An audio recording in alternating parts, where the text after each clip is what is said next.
시청자 여러분 안녕하십니까. 지금부터 전학현의 안보정론을 시작하겠습니다. 자, 이 남북관계가 말이죠. 생각보다 빠른 속도로 지금 악화되고 있습니다. 북한에서 말이죠. 영편도에 200발의 포 사격 훈련을 실시했습니다. 이게 말이 사격 훈련이죠. 그러니까 연평도의 집단, 그러니까 이제 포 사격, 이게 사전 시그널이 아니냐. 이렇게까지도 해석될 수 있고요. 지금 이제 보도는 되고 있지 않지만 우리 군에서는 즉각 대응 보복, 왜냐하면 즉강 끝, 이게 빈말이 아니라는 걸 보여줘야 되잖아요. 이 상황에서 만약에 측강 끝에 의한 보복 작전이 이루어지지 않으면 김정은이의 대남 도발은 거침없이 뭐라고 그럴까요? 이 브레이크를 잡을 수 없을 정도로 더 악화된다. 그래서 여기에서는요. 측강 끝 비례의 원칙이 아니라 측강 끝 플러스 10배의 원칙으로 응징 보복을 해야 된다. 이렇게 생각이 듭니다. 그래서 자세한 북한 포 공격 이 상황을 말씀을 드리겠는데 오늘 오전 9시부터 11시까지 2시간에 걸쳐서 200여 발의 포를 집중적으로 쏘아댔습니다. 자, 관련 내용 말씀드리도록 하겠고요. 자, 그리고요. 지금 이제 이재명 그 역풍이 지금 만만치 않습니다. 자, 그래서요. 이미 어제 부산에서는 이미 난리가 났어요. 자, 부산병 이 해당 번역 그러니까 뭐죠? 이 외상센터. 여기 외상센터 센터장, 그다음에 담당 주치의 이런 분들이 비판 성명을 내놨고 어제 이제 부산시 의사회에서 내놨고요. 그 다음에 부산대 대학생들이 집단 움직임을 보이고 있는데 이게 전국적인 현상으로 지금 번지고 있어요. 그래서 오늘은요, 이 광주시 의사회, 전라남도 광주 거기입니다. 예, 여기 경기도 광주가 아니에요. 자, 그 다음에는 서울시 의사회에서 일단 집단 이 비판 성명을 내놨어요. 자, 그래서 이 얘기는 제가 여러분께 말씀을 드린 대로 이재명이를 정계 은퇴시켜야 되겠다. 그래서 의사 이 단체도 말이죠. 단순하게 이번에 이재명의 이 피습과 관련된 이 병원 진료 차원에서만 볼 게 아니라 대한민국의 정치판을 완전히 바꿔야 될 것이 아니라 이런 차원에서 이재명에 대한 정계 은퇴 이 압박 여론을 조성 좀 하시는 게 좋지 않을까, 이런 제가 제안을 해드리고 싶습니다. 그래서 요 내용을 말씀드리고요. 이러한 판국에 지금 장경태하고 정경태 이런 인간들이 말이죠. 홍익표, 야, 요것들 싹 다 내년에 떨어뜨려야, 내년이 아니죠. 이번 4월에 떨어뜨려야 돼요. 이 장경태 이 해괴망측한 이 괴변, 이거 이재명이 닮아가요. 참 큰일 났어요. 이재명 바이러스가요. 지금 민주당에 너무나 세게 지금 확산되고 있는 것 같습니다. 자, 이 바이러스를 제거할 수 있는 이 백신을 빨리 우리 이제 자유민주주의 세력들이 만들어야 될 것이 아닌가, 이런 생각이 듭니다. 자, 이러한 내용을 가지고 이제 하나씩 풀어드리겠는데요. 자, 북한의 포 사격과 관련해서 긴급 속보로 지금 나오고 있습니다. 이 사진을 보십시오. 이게 살벌하잖아요. 그래서 200여 발의 포격을 아침 오전 9시에서 11시까지 2시간에 걸쳐서 200여 발의 포 사격을 이 비붙듯이 이건 뭐 포 부은 거나 마찬가지가 아니겠어요? 자, 그래서 이 한반도 안보 상황이 그 어느 때보다도 지금 위중한 국면으로 치닫고 있는 것이 아니냐. 자, 그래서요, 지금 이 연평도 주민에 대해서는요, 이 대피령이 내려졌습니다. 자, 그래서 요거는 이제 이 9.19 북한이 전면 파기를 선언한 후에 대규모 해안 도발이 되겠고요. 합참에서는 엄중 경고 입장문을 내놨습니다. 자, 그래서 이 합참의 이 발표 내용을 여러분께 말씀을 드리면 북한군은 오늘 9시경부터 11시경까지 백령도 북방 장산곳 일대하고요. 연평도 북방 등산곳 일대에서 200여 발의 포 사격을 실시했다. 탄착 지점은요. 북방한계선 북방 일대로 되어 있기 때문에 우리 국민과 군에 대한 피해는 없는 것으로 알려져 있어요. 자, 그래서 이번 포격은 지난해 11월 23일 날 북한이 일방적으로 9.19 군사합의를 파기한 이후에 이 서해 완충 구역 내에서의 보병 사격을 재개한 것이고 그야말로 한반도 평화를 위협하고 긴장을 고조시키는 도발 행위로 볼 수 있고요. 이번 위기 고조 상황의 책임은 전적으로 북한에 있음을 엄중 경고하고 즉각 중단할 것을 강력히 촉구한다. 이러한 입장문을요. 자, 우리 군에서 발표를 했습니다. 자, 그래서 지금 연평도 주민 대피령이 내려가 있고 우리 지금 해당 면에서 대피를 유도하고 있습니다. 자, 그래서 이제 우리 군에서도요, 상응 조치를 시행하겠다라는 입장문을 확실하게 지금 내놓고 있어요. 자, 그래서 요와 관련해가지고요, 이와 관련해서 이제 주변에 이 해안포 문이 열려 있는 모습이라든가, 그리고 이제 우리 이제 군의 지금 이제 현지 지도했다고 이제 북한 중앙TV에서 또 이제 과거에 내보낸 바 있어요. 자, 그래서 이 합참은요, 지금 우리 군은 긴밀한 한미 공조와의 관련 동향을 추적 감시하고 있다. 북한의 도발에 상하는 조치를 시행하겠다. 이런 입장을 내놨고, 연평 면사무소 관계자는요, 이미 대피소로 대피령이 내려진 것이 맞다. 이렇게 확인을 하고 있고요. 이 대피령은요, 12시 2분하고 12시 30분 두 차례에 걸쳐서 내려 보냈습니다. 자, 그리고 이제 군부대 연락을 받고 대피 방송을 한 것으로 그렇게 알려져 있습니다. 자, 그래서요, 지금 이제 우리 군에서도 대응 보복 사격에 나설 것이다. 당연히 나서야 되겠죠. 자, 그래서 정부와 군은요, 이번 총선과 관련해서 북한이 이제 심리전 차원에서의 여론 공작뿐만 아니라 각종 대발, 대남 도발을 지금 강화할 것이 분명해 보이는 거 아니겠습니까? 그리고 이러한 이 도발 훈련은요, 지금 김정은이가 지난 연말에 말이죠, 5차 당 전원회의, 요 마지막 회의 때 남조선 전 영토를 평정하기 위한 대사변을 준비하라. 이런 지시를 내렸어요. 그래서 요때서부터 이러한 대규모 도발은 예정되어 있는 걸로 이제 보고 대응책을 우리 정부 당국에서 군 당국에서는 강구해 왔을 것이 이제 분명해 보이고요. 그리고 매우 이례적으로 우리 이제 국정원에서 이 북한이 말이죠, 새해 연초에 총선 전에 대규모 대남 도발을 계획하고 있다. 요 도발을 김정은이가 지시했다. 이러한 구체적인 정보를 매우 이례적으로 공개하고 이걸 갖다가 이제 보도 자료를 통해서까지 발표한 바 있어요. 자, 그러다 보니까 오늘 이제 북한의 이런 연평도 포격과 관련해서는 정부 당국에서는요, 우리 국민들에게는 안 알려져 있지만은 정부 당국, 그러니까 이제 정보기관에서는 이러한 북한의 도발에 대해서 사전에 징후를 충분히 포착했을 가능성이 농후한 것이 아니냐. 자, 그래서 오늘 이제 도발의 특징이라고 하는 것은요, 9.19 군사합의 파기 이후 처음인 것도 처음이지만은 연평도 천안함 포격 이후에 이 군사격 훈련이지만은 이렇게 직접적으로 말이죠, 연평도 인근에서 도발을 일으킨 것은 이번이 이렇게 이제 사상 최대 규모의 도발이 아닌가. 그리고 이 NLL 이 북지역에 딱 탄차 지점을 형성하게 한 것은 고도로 통제된 도발을 했다. 그래서 요거는요, 더 이제 NLL 이 나무로 떨어진다. 이거는 뭐 국지전 하겠다는 얘기나 마찬가지잖아요. 그래서 이거는 이제 우리 군에, 그러니까 이제 이 신원식 합참, 신원식 국방장관이 취임한 이후에 북한의 도발에 대해서, 그리고 최근에 지난 연말에 윤석열 대통령이 육보병사단인가요? 여기를 갔을 때도 선 조치하고 후 보고하라. 뭐 우물쭈물해갖고 뭐 아이고 이거 쏠까요 말까요? 이런 거 묻지 마. 그냥 갈겨버려. 딱 지시를 내렸잖아요. 그러니까 이런 대통령의 지시, 그리고 신원식 국방장관의 지시, 즉각 끝. 그 대북, 이 보복 응징, 이 지시가 제대로 정말로 이게 종이호랑이에 불과한 것인지, 실제적으로 이 상황에 맞게 군에서 대응 조치를, 그러니까 이 지시사항을, 대통령의 특명을 이행하는지, 요 방어 태세, 그렇죠. 대한민국 군의 이 반응을 테스트하기 위한 측면에서 NLL 이북에 딱 떨어지게끔 도발하는 것이 아니냐. 이렇게 판단이 들어요. 그래서 이미 이 선 조치 내용이 이제 뭔지는 아직 군 당국에서 구체적으로 밝히고는 있지 않지만은 단순하게 지금 우리 그 주민들의 대피만 시켰다? 그러면 굉장히 비겁하다. 그래서 이렇게 대피만 시킨 것은요, 좀 그냥 신원식 장관이 뭐 즉각 끝, 그 다음에 대통령이 무조건 먼저 쏘고 봐. 이런 지시를 내리기 이전에도 이건 기본 매뉴얼에 따라서 이루어진 거 아니겠습니까? 그러니까 이렇게 포격 훈련을 하면 거의 실시간으로 우리도 포격 훈련을 해서 NLL 이남 지역에, 즉 이북 바로 직전에 떨어지게끔 우리도 훈련을 했어야 되는 것이 아니냐. 그런데 그런 얘기는 나오지 않고 합참에서 대응 사격에 나서겠다라고 한 것은 저는 상당히 유감스러운 측면이 있지 않나. 그래서 우리가 흔히 얘기할 때 군 대응과 관련해서 기본이 뭡니까? 비례 대응의 원칙이 있잖아요. 그러면은 비례 대응의 원칙은 이미 모든 매뉴얼에 나와 있잖아요. 그러면 대통령이 선조치에, 그리고 국방장관도 즉각 끝, 딱 이렇게 얘기했으면은 바로 포가 넘어올 때 9시에서 11시 사이에 최소한도 한 9시 반 정도는 이미 때렸어야죠. 때리지 않고 지금 와서야 대응하겠다? 이거 뭐 하는 겁니까? 이거 종이호랑이로 보는 거예요. 차라리 그런 식으로 대응할 바에는 아직 하야 마십시오. 이거 신원식 장관이 바뀌고, 그리고 윤 대통령이 직접 현장에 가서 바로 얼마 전에 말이죠. 연말에 가가지고, 야, 북한이 도발하면 먼저 쏴. 딱 얘기했잖아요. 그러고 쐈어야죠. 똑같은 방식으로, 똑같은 방식으로 2시간에 걸쳐서 200발 또는 400발을 갈겼어야 될 거 아니냐 이거예요. 이런 점에서 저는 군의 대응이 아직도 정신을 못 차리고 있고, 아직도 군의 대응에 정무적 판단이 1차적으로 개입되는 것이 아니냐.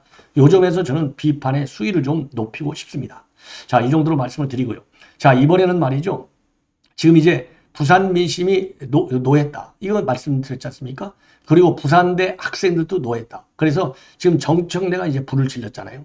자, 그래서 절대로 민주당을 안 뽑겠다. 부산대 학생들 지금 인터넷 커뮤니티를 지금 난리가 났지 않습니까? 안 뽑겠다. 이거 제가 여러분께 이미 보도해 드렸어요. 자, 그런데 여기에 이어서 말이죠. 광주시 의사회. 제가 이제 어제도 말씀드린 대로 부산시 의사에서도 이미 반발문을 내왔어요. 자, 그런데 이번에는요. 지금 이제 이 전남, 광주 광역시 여기 의사회 그리고 서울 의사회가 뒤집어졌습니다. 자, 그래서 지금 의료계는요 여전히 굉장히 지금 살벌하다. 예, 반발이 세다. 예, 자, 그래서 지금 요 관련 동향을 여러분께 쭉 지금부터 이제 말씀을 드리겠는데요. 자, 참 이게 뻔한 거죠. 기본적으로 서울시 의사가 됐든 광주시 의사가 됐든 기본적으로 헬기 파동이 굉장히 크고, 그 다음에 부산대병원이라고 하는 지방병원에 대한 무시 현상이 의사들의 인내의 한계를 지금 보여주고 있다. 이렇게 보여져요. 자, 그래서 뭐 내용은 거의 비슷하지만 그래도 한번 여러분께 내용을 또 소개시켜 드리겠습니다. 서울시 의사회는요, 제목 성명이요. 이재명 대표 헬기 특혜 이송 반드시 짚고 넘어가야 한다. 제가 그래서 검찰 또는 경찰의 수사에 나서라. 그리고 이거 반드시 누가 좀 고발 좀 해라. 그래서 이거는 수사를 통해서 모든 내용. 왜냐하면 서울대학교에서 질문을 받지 않았다. 그러면 또 뭔가 숨기는 것이 있을 가능성이 상당히 농후해요. 이거는 이제 강제 수사 아니고서는 나올 수가 없습니다. 그래서 시민단체 여러분들께서 반드시 이거를 고발 조치를 해야 되겠고, 그리고 정보 공개도 별도로 청구해야 되겠다. 이런 제가 주장을 거듭하고 있습니다. 자, 그래서 서울시 의사의 성명문 내용을 보면 말이죠. 이렇게 되어 있어요. 지역의료 붕괴 문제 해결과 거리가 먼 공공의대와 지역의사제를 국회 보건복지위에서 통과시킨 야당 대표가 위급한 상황에서 지역 최고 중증외상센터의 치료를 외면했다. 헬기 이송된 것은 의료 전달 체계를 뛰어넘는 선민의식과 내로남불 형태이고 즉각적인 사과와 반성을 요구한다. 그리고요, 부산시 의사회에서 이재명의 헬기 특혜 이송이 지역 의료계를 무시하고 의료 전달 체계를 짓밟았다는 데 대해서 10분 공감하고 전적으로 동의한다. 그리고 의료진의 의학적 판단에 반하는 구급차나 헬기 이송은 환자가 전액 비용을 부담하는 원칙이 필요하다. 이런 입장을 내놨고요. 그리고 광주 광역시 의사에도 어떤 제목으로 성명을 내놨느냐? 공정과 기회박탈, 그리고 특권의식의 정석, 더불어민주당, 이런 제목으로 강력한 비판 성명을 내놨습니다. 자, 그래서 이 광주시 의사회 비판 성명을 내놓으면요, 피스비오 이송 미치료 과정에서 발생한 상황은 이해할 수 없는 일의 연속이다. 대한민국 응급의료 시스템에 따르면 해당 지역 상급 종합병원 그리고 권역외상센터인 부산대 병원에서 치료를 받았어야 하고, 환자 혹은 보호자의 전원 요구가 있을 경우에는 일반 운송편으로 연고지 병원으로 이송되어야 하는 것이 원칙이다. 자, 그러면서 말이죠, 광주시 의사회는 국가가 인정한 대한민국 최고 수준 외상센터에서 수술을 집도할 수 있는 의사가 없거나 또 집도할 의사가 다른 일정으로 즉시 수술이 불가능한 상황이 아니었고, 오히려 수술 준비까지 되어 있는 상황에서 이재명과 민주당은 돌연 서울로의 전원을 요구했다. 자, 지역 의료를 살려야 함을 강조하고 지역 의사제와 지역 공공의대 설립을 입법 추진하던 민주당은 이번 일을 통해서 스스로 본인들도 지키지 못할 말뿐인 정책이라는 것을 전 국민에게 알리게 됐다. 그리고 민주당은 더 이상 가짜뉴스 운운하며 핑계만 대는 일을 중단하고 의료인을 포함한 전 국민에게 진심으로 사죄하라. 자, 그래서 전반적으로 말이죠, 지금 의료계의 반발이 이제 전국적으로 지금 확산되고 있다. 그래서 지금요, 지금 이제 서울로의 전원, 그리고 헬기 이송, 그리고 이제 부산의대에 대한 무시 현상, 요런 거에 이제 초점이 맞춰져 있는데요. 요 초점 플러스 알파. 그래서 이제 다른 이 의사협회 이런 데서는요, 차제, 이런 무능한 무식한, 그리고 이제 가짜뉴스 제조기인 이재명의 정계 은퇴를 강력히 촉구해야 되겠습니다. 반드시 앞으로 성명은요, 이재명의 정계 은퇴, 그리고 이 메디칼 이 정보 반드시 공개하라. 정보 공개 청구도 함께 해주시고요. 그리고 시민단체 여러분들께서는 고발 조치를 해달라. 이렇게 저는 주문을 좀 하고 싶습니다. 자, 그래서 지금 이재명에 대한 비판 여론은 확산되고 있고, 이번 총선은 이제 물 건너간 것이 아니냐, 이렇게 판단이 됩니다. 자, 이러한 상황에서 말이죠. 이러한 상황에서 장경태가 역시 장경태다운 일을 저질렀어요. 자, 그래서요, 장경태다운 일 뭐냐? 야, 이런 인간이 말이죠. 지금 사진을 배지를 달고 지금 해먹고 앉아 있으니 참 기가 막히죠. 자, 장경태 얘기까지만 이번에는 여러분께 이제 보도를 해드릴 예정으로 있습니다. 자, 장경태가 뭐라고 얘기했느냐?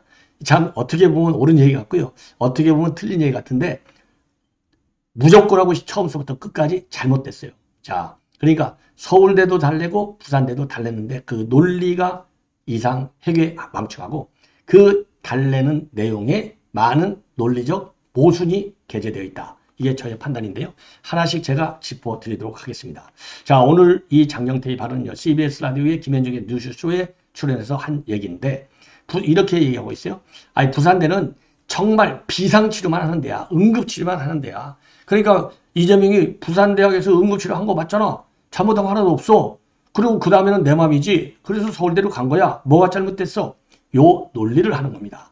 그래서 논지의 핵심을 교모히 벗어나가는 이 장경태, 이 꼼수, 야, 이거 거짓말쟁이, 이거 기가 막힙니다. 자, 그러면 제가 하나씩 어디 발언에 어느 부분에 문제가 있는지를 하나씩 설명을 좀 드리도록 하겠습니다. 자, 우선요, 저는 서울대냐 부산대냐 이런 논쟁은 불필요한 논쟁이다. 둘 다 충분히 훌륭한 의사 선생님들로 구성되어 있다. 다만 가족들이 간병 문제가 있기 때문에 아무래도 가족과 가까이 있는 또 해당 환자가 치료를 원하는 곳에서 치료를 받는 것이 낫다. 그래서 수술 치료와 입원 치료를 받을 수 있는 곳으로 이동했다고 보시면 될 것 같다. 이게 문제가 뭐냐? 아니, 환자가 우선이지 가족이 우선입니까? 이 프레임이 말이 안 되는 게요. 지금 간병해야 할 가족을 우선시하고 있어요. 아니, 부산에 호텔이 없어요? 그리고 부산에 이재명이가 그럼 뭐 6인실에 가서 앉아 있을 겁니까? 어차피 특실. 그럼 특실이면 여러분들 잘 아시잖아요. 특실 가면은 환자가 누워있는 침대가 있고 그 옆에 간이 침대가 다 있어요. 얼마든지. 그죠? 만약에 그렇지 않다? 그러면 김영희가 그렇게 존귀스러운 그야말로 존귀할 만한 분입니까? 아니, 좋다 이거. 그러면 옆에 병원 옆에 호텔 가서 자면 될 거 아니에요. 그리고 간병인 갖다 쓰면 될 거 아니에요. 24시간 간병인.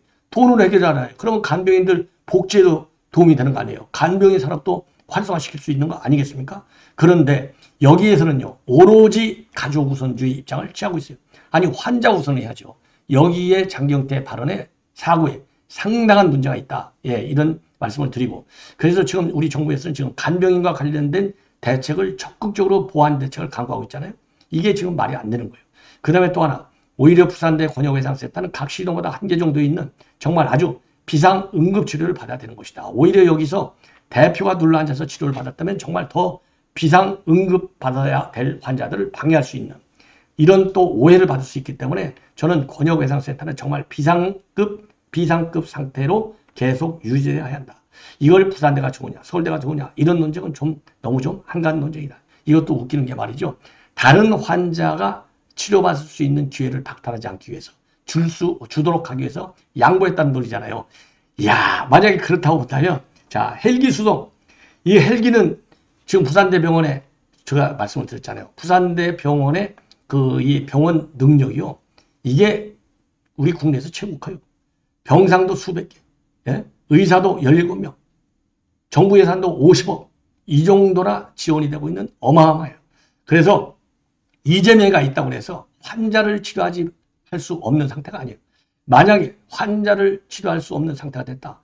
그 정도로 다른 환자들 우선시했다. 그러면 아예 처음서부터 서울로 올라왔어야죠. 이게 말이 안 되는 얘기입니다. 예.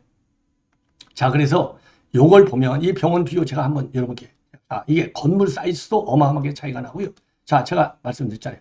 연간 50억, 서울대병원은 6억, 17명에 6명, 환자 수가 1595명 대 235명, 병상이 124개가 되고 서울대는 5개밖에 안 됩니다. 자, 그러면 서울대에서 치료받을 서울 인구가 얼마예요? 서울 인구가 수도권만 거의 1000만이 가까이 되고, 서울 시내만 수도권까지 합치면 지금 수도권에 있는 인구수가 2000만이에요. 그러죠? 자, 환자 발생 가능성이, 그러죠? 병상을 이렇게 딱 병상에 누워 입원할 수 있는 환자 발생 가능성이 서울이 큽니까? 부산이 큽니까? 장경태의 무식한 인간. 생각해 보십시오. 어디가 더 커요?